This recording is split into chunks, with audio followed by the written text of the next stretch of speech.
Activists, civil rights groups, and the family of Martin Luther King Jr. marched in Washington on Monday, demanding Congress pass laws to protect voting rights. We need you to use that same energy to ensure that all Americans have the unencumbered right to vote. Yes, sir. Yes, sir. The King family says it's a day of action, encouraging support for the John Lewis Voting Rights Act bill.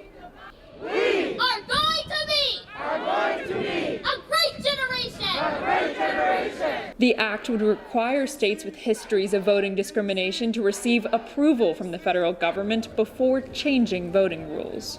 The one thing that makes our democracy the strongest is when everybody gets the opportunity to participate.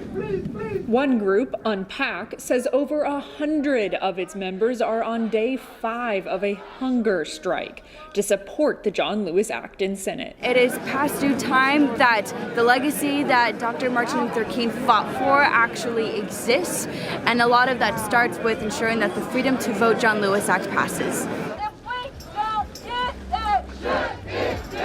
We're here at the Martin Luther King Day Peace Walk. Speakers have made it clear their demands for voting rights and DC statehood. We'll see how that voting rights bill goes next in the Senate. Following the walk, the King family spoke, pushing for the filibuster to be removed in order to pass the Voting Rights Act. The filibuster is an instrument of division.